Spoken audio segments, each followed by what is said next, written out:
Hari Om, Chapter 2, Verse 59. Sankhya Yoga, Philosophy of Life. In the last verse, Lord Krishna said, Hey Arjuna, a wise man is like a tortoise. The actual pronunciation is tortoise. Tortoise withdraws all its limbs and head when it apprehends a distant danger. Similarly, a wise man withdraws his sense organs from the sense objects. Such a person's knowledge is said to be firmly rooted in wisdom. The next verse is a wonderful verse again. Lord Krishna says, even though it is possible to withdraw or control the sense organs from the sense objects, in other words, physically it may be possible to restrain the sense organs from the sense objects, the mental attachment towards the sense objects will still be there. It is very difficult to remove the mental attachment towards the sense objects. Lord Krishna teaches us how to remove the mental attachment towards the sense objects. Physical though you can control, how will you remove the mental attachment? Verse 59. Vishaya vinivartante nirakarasya deginaha rasavarjam rasobhyasya param dritva nivartate. Vishaya vinivartante. The senses will be coming back. Nirakarasya deginaha. Even if you does not feed the sense organs. Rasavarjam rasobhyasya. What is the reason? The longing for the sense objects is still there in the mind. Param dritva nivartate. That longing will also go away once you realize the self or Lord Krishna.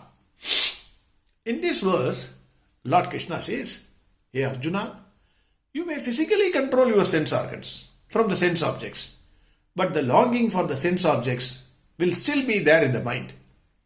That longing will also go away only when you see the self or Lord Krishna or consciousness, or you call it by any name. There are two types of enjoyments. One is physical, another is mental. Both give pleasure. Physical enjoyment is actually you enjoy the sense objects and get the pleasure. That is, you possess that object and enjoy it. For example, eating food. Mental enjoyment is you may not eat the food, but you have a longing for that food. Mentally, you are thinking about the food, enjoying the food, its taste, etc. You are determined to have it when it is available for you. Something like you see a particular song on a TV, you might have seen that song only once, but mentally you are going on singing that song and the actor or actress dances in your mind. Lord Krishna says, it may be easier to control our physical organs from enjoying the sense objects, but it is difficult to remove the longing of the mind for the enjoyment of the sense objects. In this verse, that niragarasya deginaha. What is ahara means work. What is agara means? It is food. Niragara means fasting. A man may go on fasting on a Ekadashi day. He may not eat anything, but his mind will be thinking about what to eat tomorrow. He will be continuously thinking about the breakfast, the lunch and the dinner. He may even instruct his wife what should be prepared for tomorrow and at what time. He may definitely eat more than what he can consume the next day, that is Dwadashi day. The difference is suppression versus intellectually appreciating the value of the sense object. The more we suppress, the most will be the longing for the sense objects. It is but natural that longing towards sense objects will not easily go.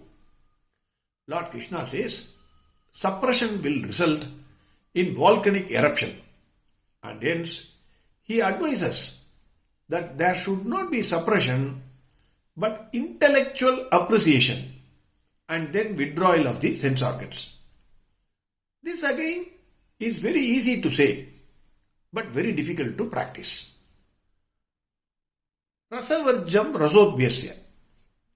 Similarly, a person may control physically from enjoying the sense objects. Already we have seen he has a mental attachment, that is taste, rasa, towards the sense objects. Inside his heart, he has a burning desire to enjoy the same. Outside, he will show off as if he is not interested, but inside, the longing continues. This longing is stored up and is waiting for an opportunity to enjoy the sense pleasures. Once that opportunity is available, then floodgates are opened. He enjoys the pleasures. So, his fasting of sense objects is only temporary, and naturally, he again falls a prey to the sense objects. The sense objects play magic by dancing before our mind. We can close our eyes, but in the mind, they call us to enjoy them. Sense objects are like magnets, attracting the needles. They are the most powerful magnets which attracts our sense organs towards them. We cannot change the magnet or its attracting power. It is impossible.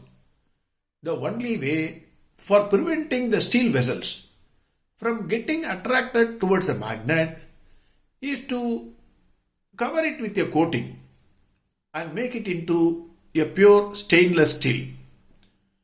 There are some inferior variety which again gets attracted to the magnet. Hence I am using the word pure stainless steel. Then it will not get attracted towards the magnet because of the coating. Another example is we cannot touch a live wire which conducts electricity. But if we wear a glove, rubber glove, you can touch the electric wire and carry on with your work. When it comes to objects, it may be possible to do something and prevent them from damaging us or attracting us. It is much easier. But here the attachment is mental. How to remove the mental attachment? Param drishtva nivartate. Lord Krishna gives a wonderful answer. He says that mental attachment will also go if you realize the self or those who are having bhakti on seeing Lord Krishna. Is it possible to see the self or Lord Krishna is a question. The word see is used here in the sense of having realized. For example, I give a few sentences in which the word see is used. I see your sense of humor. Humor you can't see, but here it is used. I see your sense of humor. Second sentence, he saw some opportunity to get some business. Third, let me see what can be done. Fourth, I saw his determination to get that. In all these sentences, seeing is not used in the actual sense of seeing with eyes. Similarly, param dritva means on realizing the self. We have already seen in verse 55, a person will shed the small happiness if he finds bigger happiness in something else. We have seen the examples of a person who is earning rupees 50,000 per month will quit his job if somebody offers rupees 1 lakh per month. Similarly, a dream 1-bedroom house will be sold when a person can buy a 3-bedroom house. A man is always looking for bigger share of happiness. You will forget the time, physical appearance, food, sleep and everything else once you involve yourself deeply in what gives you more pleasure or happiness. A true scientist is an example. He will be least bothered about his appearance, his clothing, etc. Why? When he enters into his lab, he forgets the entire world. His wife or assistant may keep hot coffee in a cold winter. He will not drink. Food will be there on the table. He will not eat. The spoiled food he will eat without any qualms because his mind will be thinking on the work he was doing. Because he enjoys or gets more happiness in his work. What we do not know is that there is bliss on realization of self or on seeing Lord Krishna. It is complete happiness. We cannot say this as a bluff because we have not seen or enjoyed it. If somebody who sleeps well and comes and says, "Arey yaar, excellent sleep, I am completely fresh," you cannot question that unless you undergo that sleep and you enjoy it personally. However much that person explains about his deep sleep, you cannot enjoy it unless you yourself taste it at least once. Similarly, our saints have tasted that self and are saying that that is the ultimate happiness, which can give the bliss. On realization of that, that person will lose interest in all sense objects and everything. That is, all the sense objects will go away on its own. In Rudram, it is said, Triyambagam yajamaghe sugandhim puttivardhanam urvarugami babandhanan mrityor mukshiyamamrudat. Like a pumpkin. People say cucumber, but it may be a pumpkin or a ash gourd or a cucumber. It grows in a plant. Initially, it is strongly attached to the plant. When its weight increases and when it becomes ripe, the plant moves away from the pumpkin or cucumber and not the other way around. It automatically drops. Similarly, when the person attaches more himself with the self or Lord Krishna or Lord Shiva, the sense objects move away from him without any effort from that person. That is what is param drishtva nivartate. Verse 59 again. Vishaya vinivartante niragharasya deginagha rasavarjam rasobhyasya param drishtva nivartate. Next verse, Lord Krishna cautions us about the sense organs. We will see tomorrow. Harihom Sarvam Krishnarpanamastu. Narayana Narayana Narayana Narayana Narayana Narayana Narayana Narayana Narayana Narayana Narayana